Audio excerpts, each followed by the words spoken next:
Hello and नमस्ते सबैजनालाई स्वागत छ मेरो यस रियाक्सन भिडियोमा। तपाईँलाई थाहा नै छ हिजो चैत्र 10 गते विभिन्न घटनाहरू घटेका थिए। विशेष गरी राजावादी र गणतन्त्रवादीहरूको आन्दोलन थियो हिजो चैत्र 10 गते, र त्यसमा पनि राजावादीको जुन आन्दोलन थियो त्यो एकदमै अराजक बनेको थियो। त्यो अराजक बन्दाखेरि जे जस्ता दुःखद घटनाहरू घटे, दुईजना व्यक्तिको ज्यान गयो, एकजना पत्रकारको ज्यान गयो, र त्यसमा जो कोही यस्तो अराजक गतिविधि र त्यसलाई हत्या भन्छु मैले, यो जो कोही पनि यसको हत्यामा संलग्न छ त्यसलाई छिटोभन्दा छिटो कारबाही होस् भन्ने सरकारसँग माग पनि गर्न चाहन्छु। र जुन किसिमको आतङ्क फैलाइयो, अराजक मचाइयो, निजी घरहरूमा पनि तोडफोड आयोजना भएको थियो, त्यसको जति निन्दा गरे पनि कम छैन।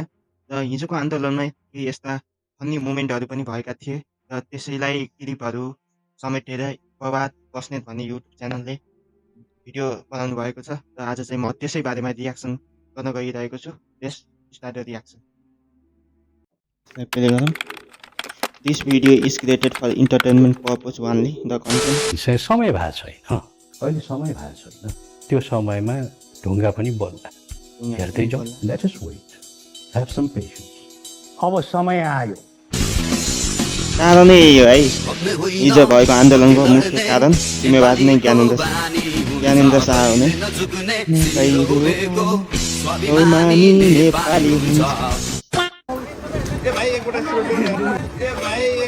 स्वाभिमानी नेपाली, यो हो नि त स्वाभिमान भनेको, यो हो नि त।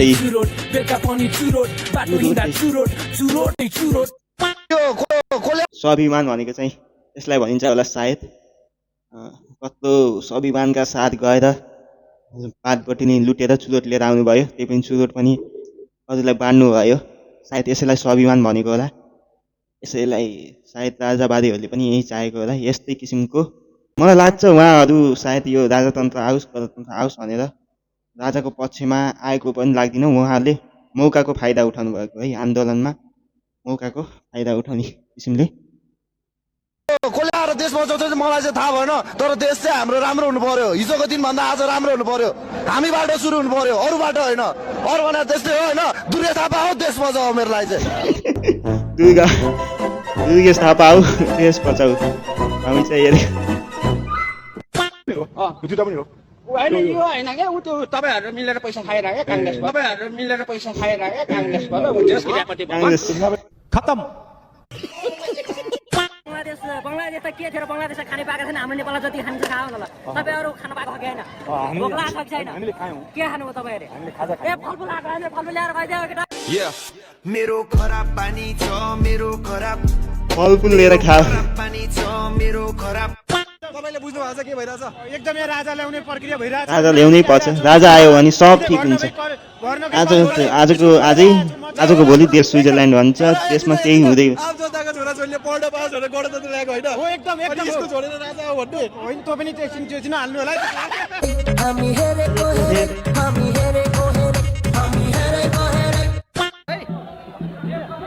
एउटा मात्रै पोइन्ट भनिदिनु। यहाँको नाम? मेरो कमल गुरुङ। कमल गुरुङ कहाँदेखि आउनु भएको? हो धादिङ जिल्ला। आन्दोलनकै लागि आउनु? आन्दोलनको लागि आयो आन्दोलनको लागि आयो। एउटा मात्रै यो चाहिँ गणतन्त्रवादी है। मैले चाहिँ केपी र सेरे चाहिँदैन, गणतन्त्र फाल्न पाइँदैन। यो चाहिँ एकदमै सही भन्ने है, सही एकदम ठिक लाग्यो है। हाम्रो नेताहरू खराब हो है, व्यवस्था आफैमा खराब होइन, व्यवस्था आफैमा खराब हुँदैन। र जो मानिसहरू पनि यो राजा आऊ देश बचाऊ भनेर अहिले लागिरहेका छन्, उनीहरूलाई पनि खास राजा आउनु र नआउनुमा मतलब छैन क्या। आम जनताको कुरा गरेको मैले। खास गरी यो राजनीतिक दलहरूको त आफ्नै स्वार्थ छ, रापाको आफ्नै स्वार्थ छ भने दुर्गा प्रसाईको पनि आफ्नै स्वार्थ छ। उनले यो राजा आएर उनले त्यसै राजा आऊ भनेका छैनन्, उनको केही स्वार्थ छ। उनले पनि यस्तो अराजक गतिविधि मचाएर आतङ्क गरेर त्यसको बलमा भोलि केही राजतन्त्र आइ नै हाल्यो भने पनि त्यो तर चाखौँला भनेर हो। राजतन्त्र आएपछि त्यसको तर आफूले लुट्न नपाएको आक्रोशमा उनले यस्तो गतिविधि गरिरहेका छन्, जो मान्छेलाई उक्साएर त्यस किसिमको राजनीति गरेका छन्। मलाई लाग्छ लोकतन्त्र भनेको आफैमा सुन्दर व्यवस्थापन हो। तपाईँलाई लोकतन्त्रमा सबै पक्षको आवाज सुन्न सकिन्छ, सबै पक्षको धारणालाई कदर गरिन्छ, विचारलाई कदर गरिन्छ, र लोकतन्त्र भनेको प्रतिस्पर्धामा विश्वास राख्छ।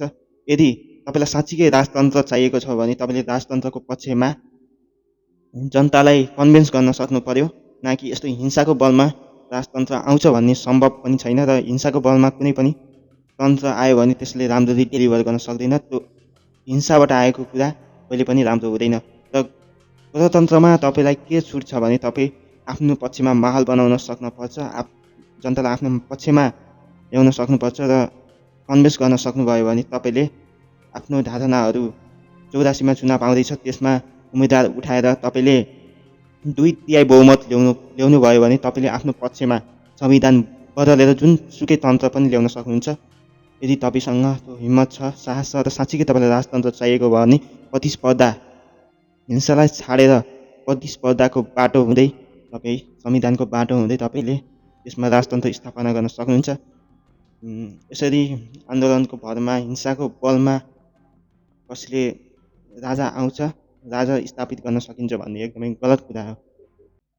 मेरो टिका लाउनु पर्ने थियो, टिका लाउनु पर्ने थियो, ताल परे मेरो केटी हेर्न पर्ने दिन थियो। केटी हेर्न पर्ने समय अनि किन आएको त यस्तो भेडा पछि आएर हुन्छ, यो बारी त्यो बारी भन्ने पछि आएर हुन्छ। यो मैले हेरेँ चाहिँ सिग्री चोरी हुन्छ। यो देशमा चाहिँ नि धेरै किन चाहियो? म त राजाकै पालामा जन्मेको, राजाले कति राम्रो गरेको थियो होइन, पुलिसमा जागिर खान पाएको थियो। अहिले माओवादीले गर्दाखेरि मेरो जागिर नै चिप्ल्यो, जागिर नै गयो। राम्रो गयो, अहिले पनि त हानि पुलिसले के थाहा त भाइ, होसै भएन। आन्दोलनमा अब के गर्नुहुन्छ? अब के गर्ने, रुने बाहेक अब के गर्नु मैले। अब कसले जानु भनेको थियो आन्दोलनमा? अब सिक्की महँगो गहना लगाएर को जान्छ त? भिडको कुनै भगवान कसम भाग्दिनँ, भाग्दै किनभने मलाई चिनेकै रहन्छ। मान्छे भाग्ने ठाउँै मैले देखेको छैन। म कहाँ भाग्छु? म भाग्दिनँ। मान्छे उसाउनु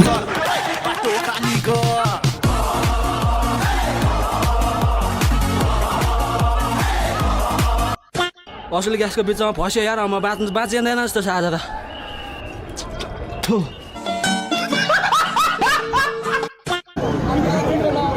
यस्तो लुटपाट मौका छोपे हन् कि आन्दोलनको नाममा हेर्नु व्यापारिक महलहरूमा पर्यावरण लडाइँ पनि गर्न सक्छु भनेर पाइट लगाएको त्यसैले होइन I am still strength like a gents भनेर पाइट लगाएको।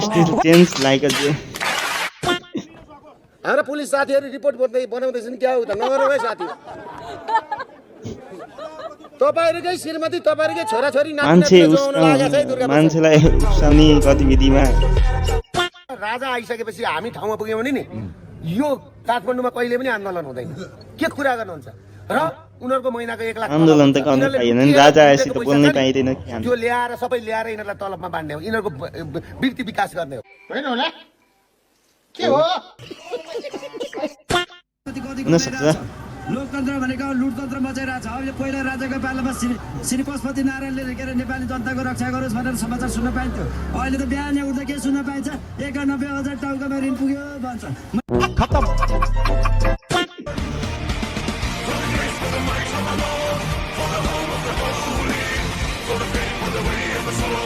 यो त पुरानो विषय।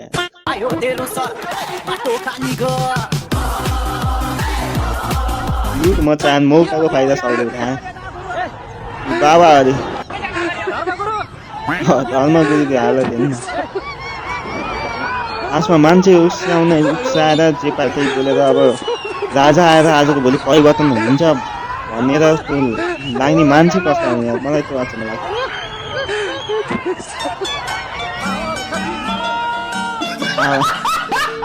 एउटा एम्बेसीले अनावश्यक रूपमा एउटा नोटिस नै जारी, कुनै पनि बेला कर्फ्यू लागू हुन सक्छ, ठुला जुलुस निस्किँदैछन्, बाहिर ननिस्किनु, त्यो ग्लोबल्ली एउटा चाहिँ नै अनावश्यक प्रचारको कुरा मात्रै हो। वास्तवमा त्यस्तो केही पनि होइन। 10-15 हजारका जुलुस नेपालमा निस्किन्छन् त सधैँ। कर्फ्यू आदेश पालना गराउन तिनकुनै क्षेत्रमा नेपाली सेना खटिएका छन् भने कर्फ्यू राति 10 बजे सकिनेछ। अहिले पनि जडीबुडी सिनामङ्गल एरियामा आगलागीको खबर छ। हिजोको घटना चाहिँ एकदम दुःखद हो। अन्तिममा केही भन्दिनँ त, तपाईँबाट इन्डिङ गर्दा कस्तो राम्रो हुन्छ होला। अब यो आजको यो र्याली देखेर अवश्य पनि यो गणतन्त्रको गाँड त हल्लियो होला। उहाँ चाहिँ हाम्रो उपस्थित कलाकार त्यसैले अब अझ पनि गणतन्त्रकै पछाडि त्यसलाई सपोर्ट गर्ने कोही हुनुहुन्छ भने एउटा भित्री मनले आफ्नो आत्माको आँखा खोल्नुहोस्। जनताले गरेको म अभिभावक जवाब दिन्छन् हुइज के हुइज एमाले यो चाहिँ गणतन्त्रको यो गणतन्त्रले गर्दा नै यति बोल्न पाइएको है। त्यसमा चाहिँ हामी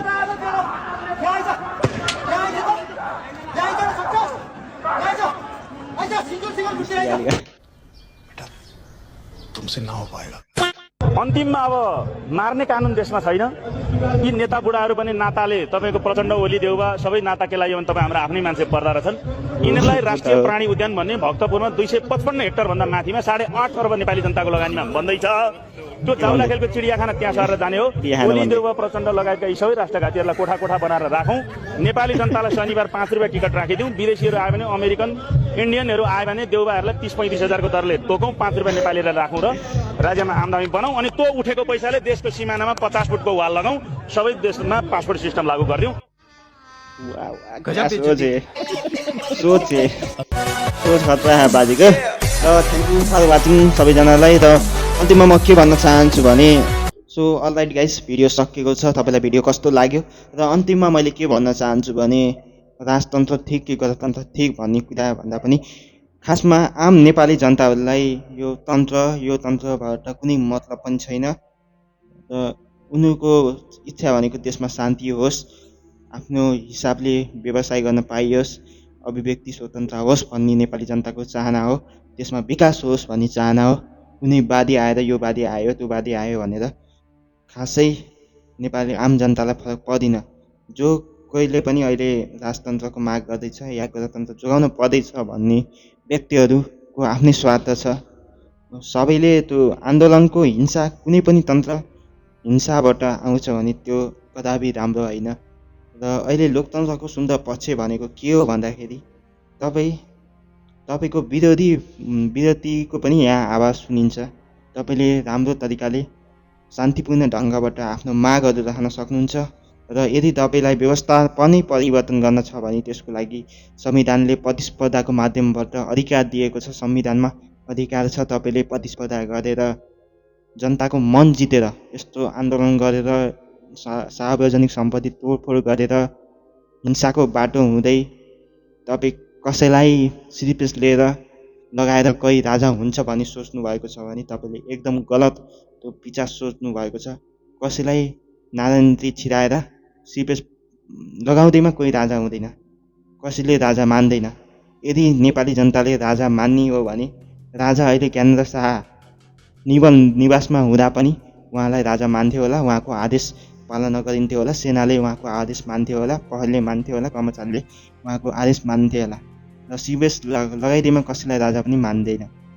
र यति अहिले हामीले यो केपी चोर भन्न पाएका छौँ, गाली गर्न पाएका छौँ, अभिव्यक्ति स्वतन्त्र पाएका छौँ र गणतन्त्रमा राजतन्त्रको माग गर्न पाएका छौँ भनेपछि यो लोकतन्त्र अझै बलियो हुँदैछ भन्ने बुझ्न पर्छ। किनभने यदि राजतन्त्र हुन्थ्यो भने सायद हामीले यो पनि गर्न पाउँथेनौँ होला, राजाको विरुद्ध नारा पनि लाउन पाउँथेनौँ होला, मलाई त्यो लाग्छ। अनि राजतन्त्र ठिक कि गणतन्त्र ठिक भन्दाखेरि मेरो विचारमा गणतन्त्र एकदमै उत्कृष्ट व्यवस्था हो।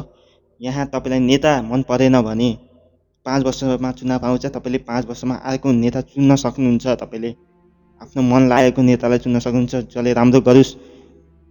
राष्ट्रपति चेन्ज गर्न सक्नुहुन्छ तपाईँले प्रत्येक 5 वर्षमा। तर राजा तपाईँलाई एउटा राजा मन परेन भने त्यसले त लगभग आफ्नो जीवनकाल तक शासन गरिराख्ने भयो। 50-60 वर्ष त उसले एक्लैले राज गर्ने भयो। त्यसपछि फेरि को आउँछ त भन्दाखेरि उसैको छोरा आउँछ, उसको वंश मात्र नआउने भयो। त्यहाँ हामी जनता त्यो संस्थाको देशको प्रमुख व्यक्ति जनता हुन पाइएन। यहाँ म भोलिको दिनमा राष्ट्रपति बन्न सक्छु होला, म नबने पनि मेरो छोरा चाहिँ यो देशको भोलिको प्रमुख व्यक्ति बन्न सकिन्छ। अनि तपाईँलाई अहिलेको नेता मन पर्दैन भने तपाईँ 5-4 वर्षमा चुनाव आउँछ, त्यसमा तपाईँले आफूलाई मन परेको नेता चुनेर पठाउनुहोस् न। आफै व्यवस्थापन चेन्ज गर्न पर्दैन। यदि तपाईँलाई साँच्चै व्यवस्था परिवर्तन गर्न छ भने 84मा जो अहिले राजावादी भन्नुभएको छ उहाँले राजा ल्याउनै पर्ने छ भने हिंसाको बाटो किन रोज्नुहुन्छ? संविधानले तपाईँलाई अधिकार दिएको छ, तपाईँले आफ्नो पक्षमा जनमत क्रिएट गर्नुहोस्। 84मा चुनाव हुँदैछ, 84मा बहुमत लिएर आउनुहोस्। बहुमतको सरकारले नेपालको संविधानलाई परिवर्तन गर्न सक्छ। बहुमतको सरकारबाट गणतन्त्र हटाएर राजतन्त्र लिएर आउनुहोस्। सिम्पल कुरा छ। र यति भन्दै हिजो जे जस्तो घटना भयो त्यस घटनाको जिम्मेवारी कहीँ न कहिले लिनुपर्छ र सरकारसँग पनि यस घटनाको सत्य तथ्य छानबिन गरी दोषीमाथि कडा कारवाही गरियोस् भन्दै आजको भिडियोबाट म बिदा हुन्छु र तपाईँलाई यस्तो रियाक्सन कस्तो लाग्यो त्यसबारे प्रतिक्रिया पनि दिनुहोला। हस्त धन्यवाद। अब छैन दाइ, छैन विकल्प छैन, केही छैन। अब विदेशिनुभन्दा बाहेक विकल्प केही छैन हाम्रो। जति सुरक्षा गरे पनि जे गरे पनि न सरकारले हेर्छ न जनताले नै बुझ्छन्। सुरक्षा गर्न आयो ढुङ्गाले हान्छन्। यहाँ लाग्यो अझै कति खाइने हो अब फेरि थाहा छैन। यस्तै रहेछ कर्म, के गर्ने।